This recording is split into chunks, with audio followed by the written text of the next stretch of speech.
way people fall in love with space is the creation of the architect. Property management and the care for buildings is a people-oriented business, and you need to pass information along to the next generation. When I first left architecture school, I had no idea what building management was. It wasn't until after years later, after countless conversations and experiences, that my mentor introduced me to this hidden gem within our field, building facilities management. It's a role that architects are usually equipped for, right? Because we have a deep understanding of buildings and their systems to support clients throughout a building's life. That realization opened my eyes to the value of pioneers like today's guest for Architecture Beyond, Jeff Thornhill.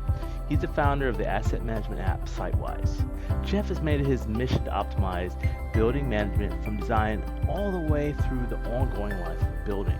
Whether you're a seasoned architect or designer or just starting out as an intern, there's something in today's episode for you. And as a special thank you for listening, we have an exclusive bonus from our sponsor, Iamthestudio, so be sure to stick around to the end. Now let's dive into the conversation with Jeff Thornhill and explore how building management can elevate your architectural practice. Hello and welcome to Architecture Beyond. This is a podcast about architecture and the world beyond architecture. Today we have an awesome guest. I'm your host, Brandon Gibbs, and our guest today has done some interesting and valuable work with property management and sort of the after cycle for the architectural process. It's the founder of Sytewise, Nashville native, Jeff Thornhill. Welcome to the show. Hey, thanks, Brandon. Glad to be here. Glad to have you.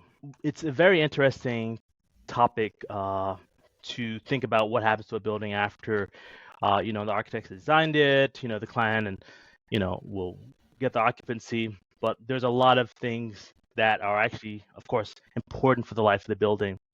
And that's all tied up into the idea of Sytewise. I guess, can you tell us the story of your founding of Sytewise and how you got into sort of property management? Yeah, property management as a whole. I had a career before property management, which was audio video integration, and I was in and out of Class A buildings all the time. My group was part of the installation of all the AV and control gear at the Batman building, which was AT&T Tower at the time. In Nashville, we did some of the most expensive space. Waller, Lansden, Dorch and Davis was the law firm, and they actually had their mock courtroom. We put in all of the systems that would allow their folks to pre-trial a lot of cases so they could go in and actually practice what it was going to be like in a courtroom. We put in all that equipment. So I was in and out of buildings a lot in that career. And then Houston Station happened. It was an old building in Nashville, Tennessee. It was originally the American Syrup and Preserves Factory. And I was part of a group that wanted to repurpose that building. It's about 100,000 square feet. And we wanted to repurpose it. And it was kind of a bootstrap project. We started an event venue company in about 17,000 square feet of that building and used the proceeds to repurpose the rest of the building. And that is kind of what got my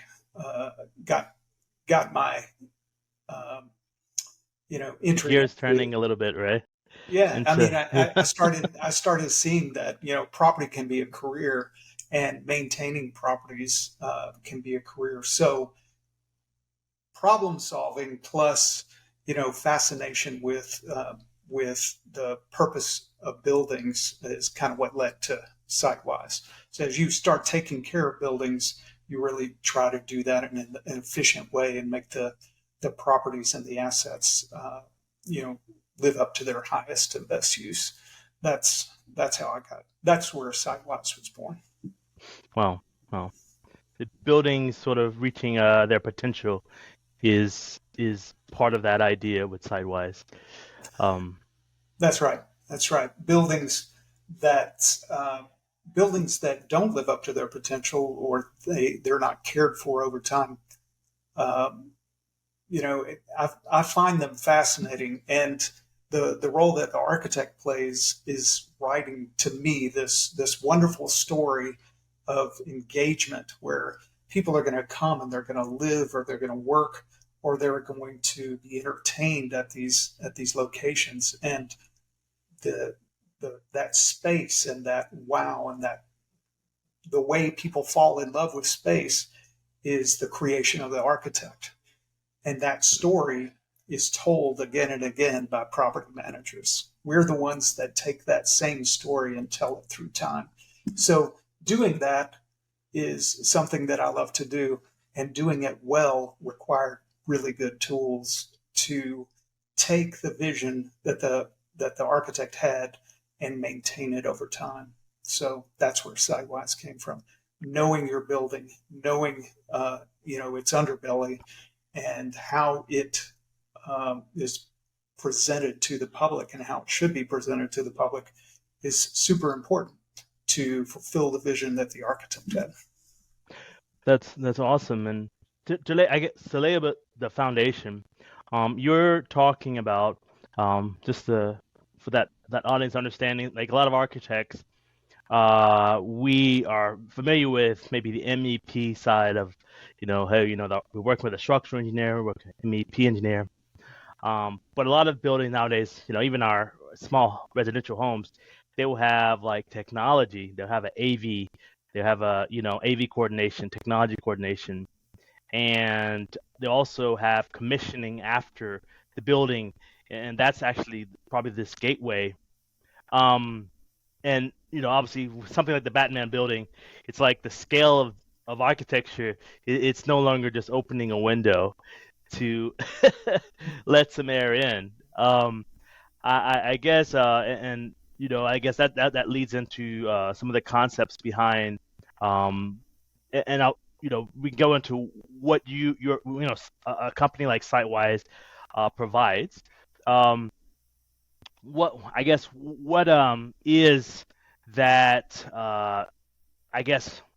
What was your discipline before that really sort of helped, in a little more detail, because architect, they'll hear about like even like an engineer, they might group all the engineers together sometimes, but the idea is each discipline is very unique.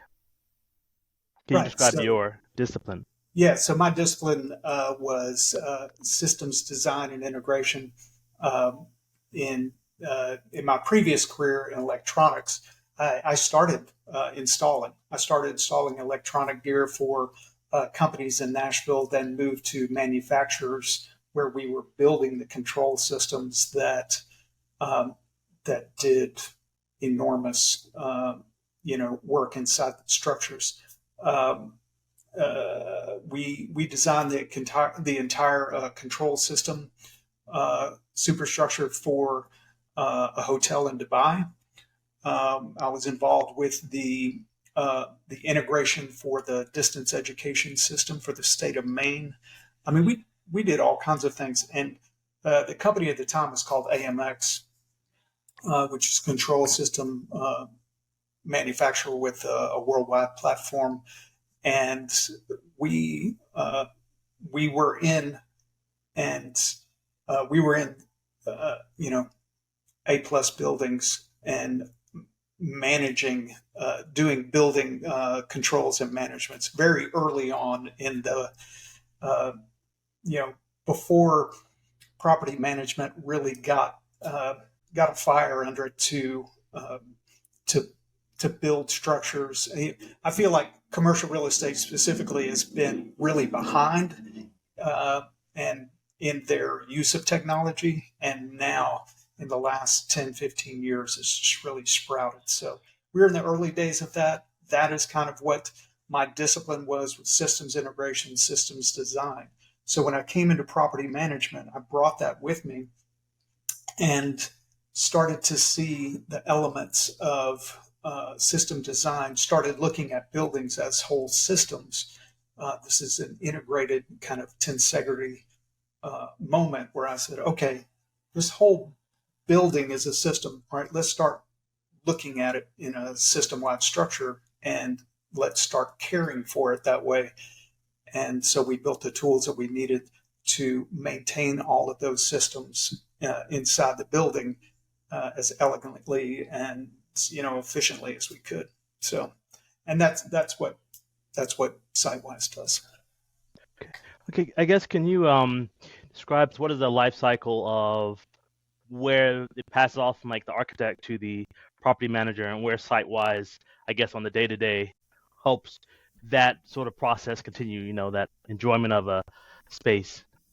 Yeah, absolutely. So, And Sytewise is it a website? Is it online?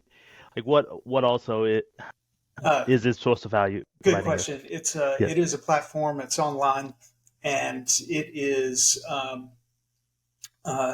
a SaaS platform that gives you the capability. It's operational in nature, so it gives you the capability to understand, know, document, and record all of the systems and operational checklists that you may have in your organization. It allows you to quantify your your organizational knowledge, so you can pass it on to people. One of the great things, and the first question a lot of people ask when they talk about a platform is, what does it do for the bottom line of my asset? How does it make it function more efficiently?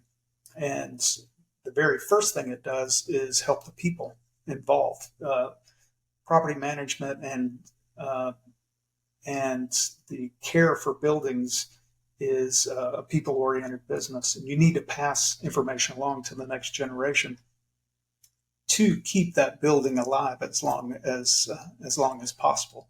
So to do that, you need to have a place to store and make efficient use of all the knowledge that's gained through the managing of these buildings, and that's what Sytewise does. It is a relational database that wraps around the way that you like to do work, the way that your building needs care, very specifically, so you can pass that data. You can use it every day to make decisions when it's time for new people to come on board and maintain these buildings into the future. All of that data is locked down and available to them. So that's what makes programs like Sytewise very integral to maintaining buildings. I hope that answered your question. Yeah, absolutely. It gives a doorway into it. Obviously, it's a lot of these more systems that nowadays it's something that you have to get in. Maybe you have to have your tutorials, and then like it's something you use.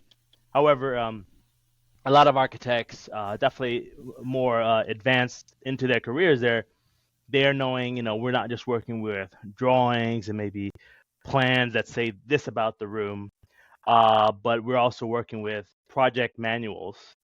And project manuals, I'm starting to see how that sort of where we have like a written specification for every system in the building, how Sure. that's started to be like something that will include all these operational manuals that will go to someone like the property manager. For instance, currently working on some stadium projects, some athletic projects, and ideas. Those have very large, of course, management infrastructures and people who have to say, hey, look, we're doing that. Or in previous, or even just in working on maybe commercial development, the idea is, someone has to be passing down how those spaces are managed, how those things are done. So I think that's really interesting, and it's definitely fitting a need, because the idea is, elsewise people are just hoping that someone is taking notes, right? Right. And programs like this, I mean, there's things in the marketplace that help everybody in all the stakeholders who are involved with the building, whether it's a tenant or the owner or the facilities personnel. And so digital twins, and what we do is we fill the need for data and decision making in the operations way. So we live exactly where work needs to be done. Something's out of place, and you need the exact data to wrangle the resources that you need to get everything back to 100%. But you don't, buildings don't operate on a 9 to 5. They exist in the world all the time, and we haven't maybe an 8-hour workday at a commercial building, but that building lives 24 hours and problems happen overnight. So having access to all of that data exactly when you need it to put things back to 100% and reduce any downtime or, harm to tenants' business is imperative. Having the right tools to do that makes it very easy to sleep at night. So, One of the, and I could totally see that peace of mind as something that just makes the building, whether it's a home or a large infrastructure, the that's idea right. is, it's when something goes wrong that you know, find the reason why we have things like insurance and these systems in place. Regarding like sustainable management, because I feel that's something that's sort of equal with what's happening with property management. How can property management practices contribute to the sustainability of buildings? Yeah, that's a good question, and actually hear that flipped on its head. But I see the two things. There's sustainability as far as the local community, and then there's sustainability as far as the environment. As far as the community is concerned, when a community embraces a certain type of structure, you want that to have the longest possible lifespan as you can to provide that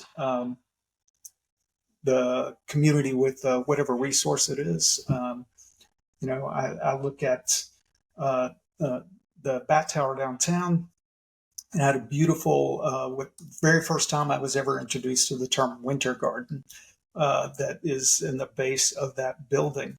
And initially, over time, it was beautiful, but over time it just began to decay and it was very unused. And I think a lot of tenants today would think it's unused even now.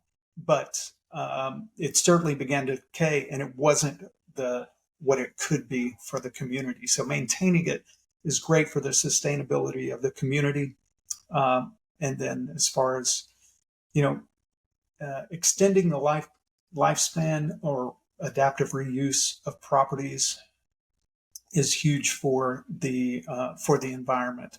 Not taking, there's an environmental cost to all the construction that we do, whether it's the result of wartime or it's the result of raising a building. There is an environmental cost to that. The less that we do that, the more we take on the adaptive reuse of spaces when it's possible. Is going to take all of those. It's going to bring down the cost to the environment that we see every time, a missile hits a building in a war zone, or we take a building down and build something else. But something that came to mind as you were talking about adaptive reuse and maybe a little bit of some of the Nashville unfortunate blight, where it's like the absence of adaptive reuse, made me think of actually Rockefeller Center, to like a place where for sure they're never going to let that just deteriorate. A place they're probably always going to be working on. Do you have some good examples of buildings that are really doing well that you sort of experienced because of that sort of ongoing adaptive reuse? They're never letting that building sort of decay. That's interesting.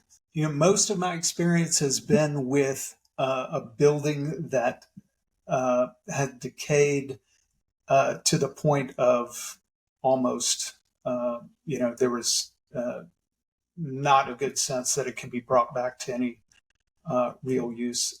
One of those was the Ambrose House in East Nashville. That was one of the first projects that I did. That was, it was actually, I was part of a team that did it, and it wasn't just me. But we won an award for historic preservation. It was a beautiful historic home in East Nashville, about 6,000 square feet, and we adapted it to a small event center. And so we could eventually return it to a residents. And so I think the initial cost of that building was like $150,000 for a 6,000 square foot building. It was in absolute decay, and over about 8 years, it was restored to an excellent A+ build and sold in the multiple millions of dollars. So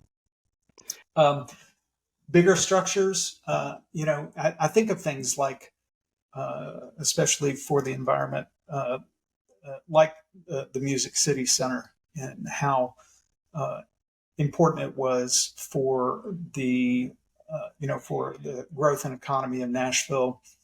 But what we did with the old convention center on Broadway and adapted that to more of a commercial space was super important, and it's really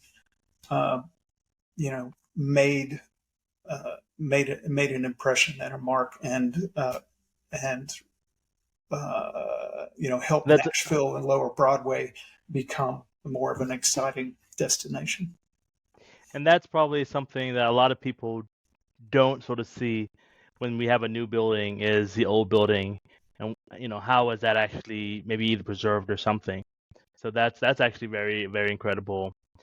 It sounds also from your stories, definitely you're working with a team, if not all the time, some of the time, in terms of the property management. Sort of, it could be like something that's added on. But at the same time, you also work with architects. You work with the design team. I guess, could you sort of explain sort of how that collaboration sort of gets started, and how does it work on like getting that building to its, like you said, like 8 years to restore that building?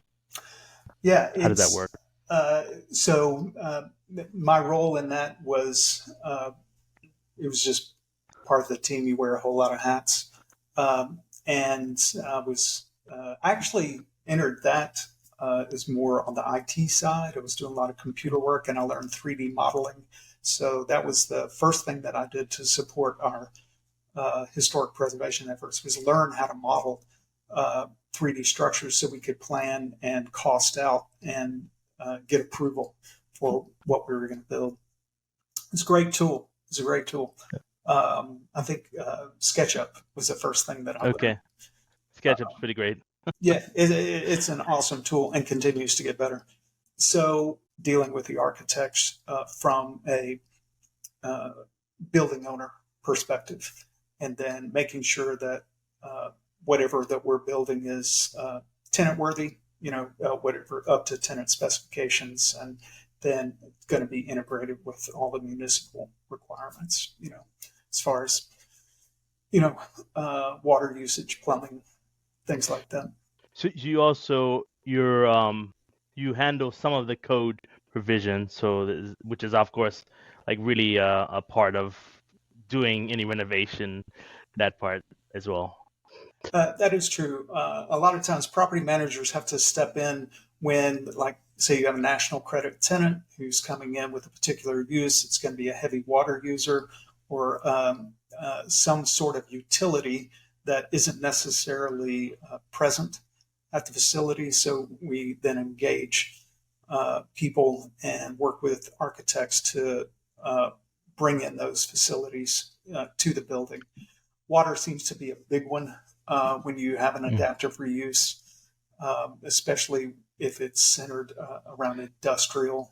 Industrial seems to have a big use if there's any kind of recycling business or things like that, where there's heavy water use or cooling use. So stepping in, being as a property manager, being the resource for architects to know what their resources are and what resources need to be adapted. Absolutely. You're tuned into Architecture Beyond, and today we're exploring how to extend a building's quality and lifespan with insights from Jeff Thornhill, a true innovator in building management. As the founder of Sytewise, Jeff has been at the forefront of asset management, guiding buildings from design through construction, restoration, and building occupancy. If you've ever wondered how to ensure your projects stand the test of time, this episode is a must listen. This episode is brought to you by Iamthestudio, a go-to platform for mastering the latest design software and tools. If you're serious about taking your skills to the next level, visit iamthestudio.com to explore their offerings. And don't forget, there's a special bonus waiting for you at the end of the show just for our Architecture Beyond listeners. I live in Mobile, Alabama, and there's a lot of sort of adaptive reuse going on. And like the building I was living in is apartment designed from I think an IRS building or just a government building. And so the idea is they had to flip it at the same time. There's tax credits involved, so that the way that it's done to become like a successful downtown department, it is a careful process that definitely required the stakeholders. So would that be one of the types of projects that you could sort of see, or is it commercial and like multi-family or residential? So with the way the business is now, absolutely, I could see that. The adaptive reuse and new construction seems to be this multi-purpose or multi-use facilities, and that's not every building that is a commercial building or an office structure is really good for repurposing as a residential or mixed use, but a lot of them are, and that is absolutely when owner or property management representing the owner would collaborate and condition a building, get it ready for architects to come in and then adapt it. So, yeah, that those are actually really fun. I guess if you would think about things that for a new building could be done on the design side, well, what sort of things would you say would be valuable to be thinking of that building long term? What, if you could sort of summarize those parts? When you think about buildings, they are there's so many types and so many systems inside of buildings. But one of the things long term that I think property managers and manufacturing as a whole could benefit from is the changing the mindset of replacement when it comes to mechanical systems. Anything that has a shelf life, like HVAC systems, water heating, things like that. Making those systems repairable for a much longer lifespan than they are right now. I think most HVAC guys will tell you that a commercial unit, say like a rooftop gas pack, is going to live for about 12 years with its, with a capacity that it came, from the store. And I just see that if we reoriented to providing service, the service of air conditioning, and making sure that those materials and designs of mechanical components are easily repaired, at a component level, rather than replacing an entire structure. I think, or an entire asset or mechanical asset. I think that would go a long way. And designing in systems that can be repaired long term, super smart. I think designing also materials, roofing materials over time are getting a lot better. Using materials that are going to live a lot longer and not necessarily be, at the end of their lifespan after 20 years is, I think, a smart move when it's possible. That's good. Yeah, that seems parallel to maybe lead to be thinking about the longevity versus just just replace it. This thing will die. Let's think about the lifetime value with all the systems and the materials network. Just like the structure, like someone wouldn't expect the structure to break down, but if you buy a 15-year HVAC system for a building, it's if there's no way to repair it, it's a waste, and that's important.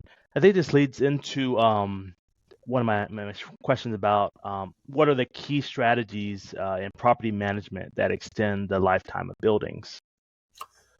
When you think about let's say a building and they cut the ribbon and people walk in and they start occupying the space, it's never going to be more resilient than it is at that moment to the weather and the people's use and uh,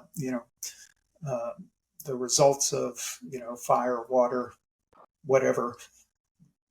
It's never going to be more resilient than that. And I think one of the strategies, rather than look at the whole building, is to look at the systems and repair to the material. So making sure that the building, the envelope is always going to be under threat. It's always going to be in the sun, water falling on it, threat of fire, people, wear and tear. So keeping the building's envelope at its highest resiliency to all of those things is super important over time. Anything that happens inside the building is going to benefit from that envelope being protected over time. So number one strategy would be, what you can see from the sidewalk, what you can see from the air, take care of that. But then internally maintain those systems that protect it from, emergency type threats, flooding, internal flooding, fire, all of those things that keep us up at night. There's another, I think, element of that when you, I think going forward, when you start looking at climate and the strategies, I think climate is going to force property management to look at strategies in a different way. You've got right now, if you called any property manager, they would tell you if ice and snow, the threat of ice and snow, they'll tell you where they stage all of their materials. They'll tell you where they park their trucks and get ready for a classic, snow and ice event. Those things are changing now. They're changing to, different events, but it's not specific. It's like temperature. Our temperatures are getting warmer, and so maintaining HVAC systems over time is going to be really, really important. And having a strategy to extend their lifetime is going to create more value from that the building asset over time. It's the threats are changing. The strategy is pretty much the same. Be prepared. Make sure that in events of extreme heat, you've got cooling in place, things like that. So That's really important that you brought in like climate, because that's something that it's actually sort of so built into what architectural systems are. But the idea of thinking about it is something that sometimes we'll just sort of not even think about what the system is. How can property managers adapt their strategies to handle the impact of climate change? And maybe how does that also, how could that be thought of in the design of building before that as well? yeah, and you're the architect. So, but Yes. when you design buildings, I do think that one of the things that really keeps buildings alive for a long time is people. If people don't come to buildings, they tend not to thrive. And that it's an economic, it's an equation. We have this many people coming to a place, and buildings are going to thrive. The income will be there to sustain them. So thinking about the comfort of people is super important. I think as our climate changes, those really important comfort factors come into play, making sure that people have ease of access. That's not really climate related, but then temperature controlled, and parking is another big thing. So as you plan ease of access, and then climate comfort, and you're going to get more people in a place. That overall is a strategy. So managing those things, I think like we talked about, keeping systems. It's thinking about the change. Like it's not just thinking about a static building. I think I'm hearing that because yeah, if someone you're not just designing for maybe this one small team. Think about where it's going to go. That's right. Like you said, growth and you know, I it's think that's the true. same way. This climate effect. I do think that's true. A building is a living thing, and it is fueled by people, and people are going to take care of it as much as people enjoy it. And if you create, I think people's whatever makes people walk into a space and say, "Wow, I love this. I want to come back." That will change over time. People's sense of aesthetic is going to change, but that feeling of drawing people in, and getting them having kind of like a magnetism or a gravity around a specific space. It's kind of what architects do. Making sure that place stays comfortable, people can access it, and it recovers in the event of any kind of emergency is what property managers do. Over time, as climate forces us to look at different elements of our environment as the real super threat to the envelope of the building, our focus will change. Snow and ice used to be super critical. That's becoming less critical, and certainly not as critical as what the heat does to an envelope in a building. So making sure we're putting in white surface roofs brings down the heat index, what you have to, the tonnage that you have to put into a building to keep it cool. That's super important. Over time, small strategies like that is going to extend the life of a structure. That's valuable, and that's something that definitely is a conversation that the designer should be thinking about from the beginning, and because it's like climate change or climate development, whichever way it goes, the idea is it should be a thought in that those initial conversations. So training on that is also valuable.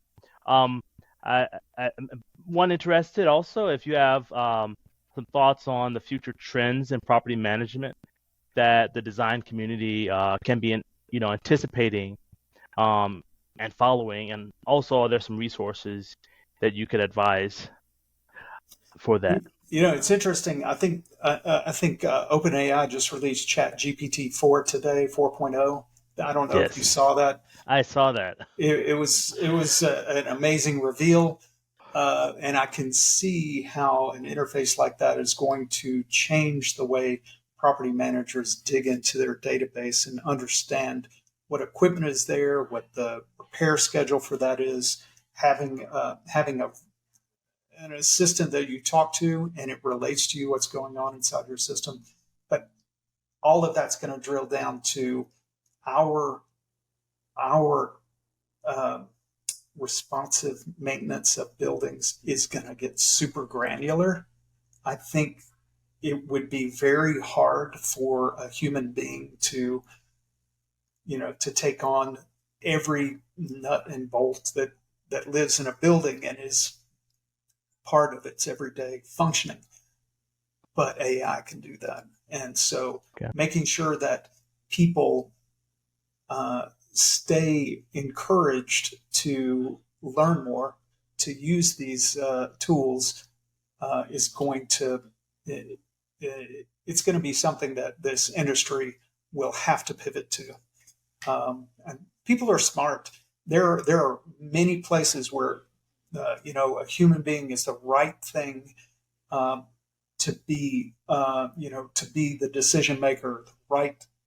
That is the right thing. But there are a lot of times where AI, I believe in the future, is going to help deliver decision-making information, and it's going to get more granular, and a fewer number of people are going to be managing a lot more square footage because that tool is available in the industry. So I think that's going to happen. And I also think on top of that, you're going to see all of the information that we know about materials. And this would be more on the design side and the architect side. Everything that we know about materials is going to get layered into the management platforms. So it's not going to be brick anymore. It's going to be what brick, and it's going to be how often do I need to coat, maintain, or it's not going to be a EPDM roof or just a rubber roof. It's going to be, is it vinyl? What year is it? All of these things that we've learned about materials are going to get actually baked into the cake of what the software services are going to deliver to maintenance industry and architects. So even if you have an older building that you're adapting, you are going to be able to see what materials may be worth it, what materials may be worth leaving into your plan, and what materials over time may best be removed now and replaced with something that's better in the marketplace. Wow, it's a great way of sort of just opening the eyes to the opportunities as well as the challenges. It actually made me think of quote from, I don't know if you follow this Fallout series. One of their great quotes is, "The future is management." It's some of that. That's fine. It's another way of looking at the management, but at the same time, every building is like a spaceship or a shelter. Like Right. if it can last for hundreds of years if we treat it right. That's correct. Well, I think it would be valuable if you could let the audience know, Jeff, ways to find out more about Sytewise and what you do. Could you share how they can get in touch with you? Sure. You can visit Sytewise.com. That's SYTEWISE. Visit Sytewise.com. There's a lot of information there. And then you can reach me at jeff@Sytewise.com. Either of those, and I'll be glad to take you through what we do and how we do it. That's awesome. And thank you so much for being on the show, Jeff. It's good to be here. Thanks, Brandon. I appreciate the invite. And again, thank you for watching to the Architecture Beyond audience. If you're new or if you've watched several of our shows, I think this has added definitely to an understanding about the world around architecture. It's not always just a design, it's also what happens afterwards. Well, thank you for joining. Stay tuned for to know about the next episode, and I'll see you in the next show. This again has been Brandon Gibbs, your host for the Architecture Beyond podcast, and I'll see you then. Thank you for joining us on the insightful journey with Jeff Thornhill, the mind behind Sytewise, on this Architecture Beyond episode, as we uncovered the critical asset management role in preserving a building's quality and design intent. As a token of our appreciation, Iamthestudio is offering a special bonus just for you. Use the code EPManage2024 to get a 50% off coupon for individual courses or a 6-month subscription to Iamthestudio. Share the code with your colleagues and friends, and let's all continue growing together. Visit Iamthestudio to redeem your offer and take the next step in your professional development. Don't miss our next episode of Architecture Beyond, where we'll be joined by Rachel Gresham, AIA leader and MBA, who shares her journey from practice to creating impactful programs at both local and national levels with the AIA. It's a conversation that will empower you to navigate the business side of architecture with confidence and purpose. This has been Brandon and the Architecture Beyond crew. Catch you in the next episode.